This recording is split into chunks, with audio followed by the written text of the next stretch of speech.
Good afternoon, everyone. By the time of our lives, dated 252, the libel case, which was considered a civil case in the past, is now a serious case, just like murder.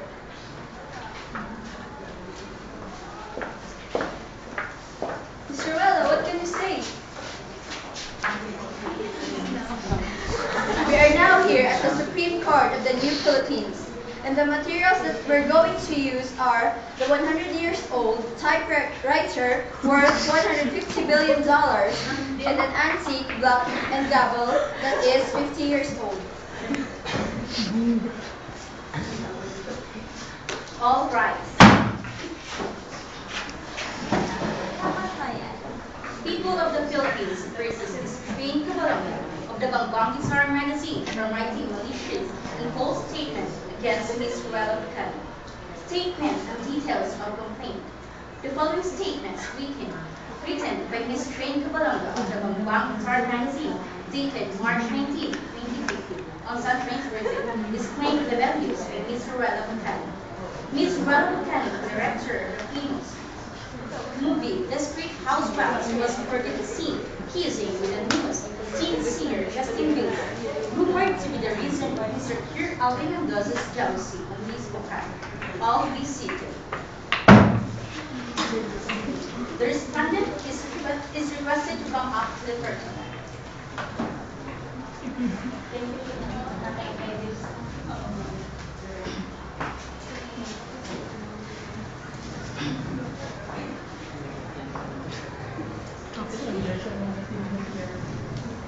Please start. I, speaker, Shane Colombo, do hereby solemnly swear. Do hereby solemnly swear to tell the truth, and nothing but the truth, and nothing but the truth.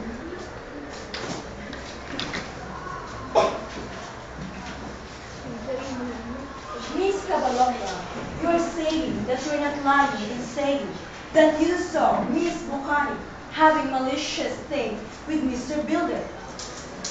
Yes, that's true. I saw her with Mr. Builder in Burj Khalifa at exactly 9 p.m. while having their dinner on the 10th floor. Aha! Now, where are you when you saw her? I'm about to go to the 12th floor to my cameraman. What are you up to at the bar? We're about to have dinner or Happy them. While I was on my way, I saw her with Mr. Builder. No, that's not true. Calm down, baby. Okay. Are you sure that it is Miss Ruela? Is it her? Yes, I even asked the guard outside the Khalifa. Well, Your Honor, I finished my question.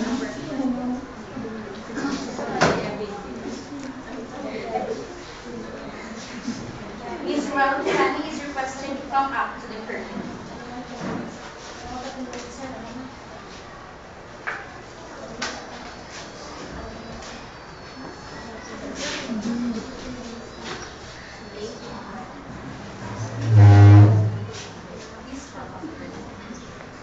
I, speaker, Ruela Buchan, do hereby solemnly swear. Do hereby swear.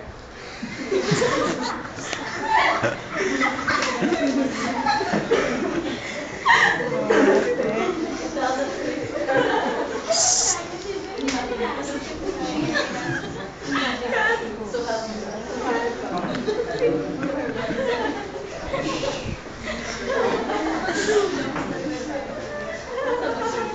Do hereby solemnly. I receive your honor. As you have said, Mr. Buchan, that my client is lying. Then, how could you prove that you're innocent? Because I am with my boyfriend, Mr. Kier Alvin Mendoza. And we were having our first vacation. How can you say that my client is lying because you don't have any proof? But I am not.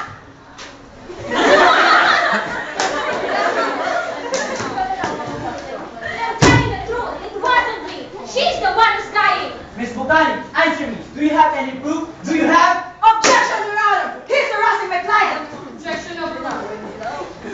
So you don't have any proof. That's it, my honor. I finished my question.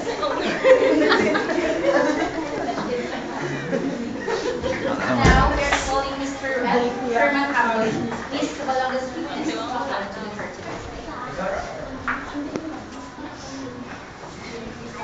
Sana may anak niya.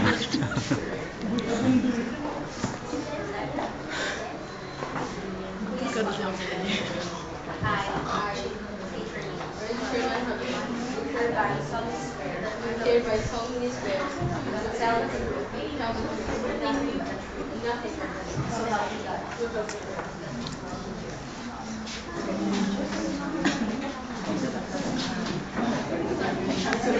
Mr. Hamlet, did you clearly saw Mr. Builder with Miss Buchanan?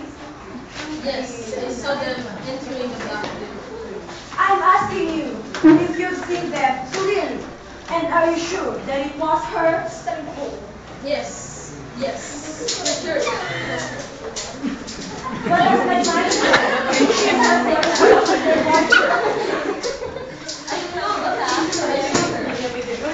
I was wearing my new contact.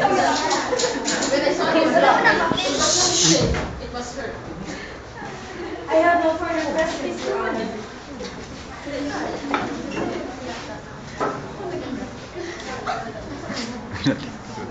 Attention to all the people here. We can now have the recess. Uy, yung iban ba lang? Ang iban ba lang? Nani, mag-judge ka muna.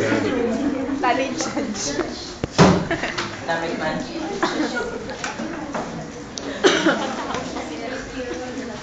Part of the props.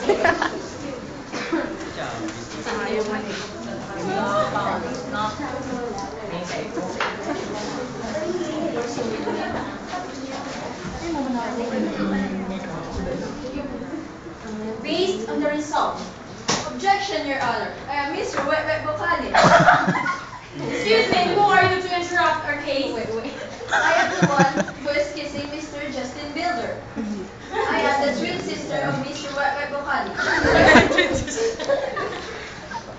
We were at the Burj Khalifa Hotel at 9 p.m. I admit, we kissed, but just 1 minute. Awig na yung fairness. And for your information, it was just a wet kiss, and I am here to defend my sister. And for your information, the security guard was a slit mouth. Maybe she just understood him.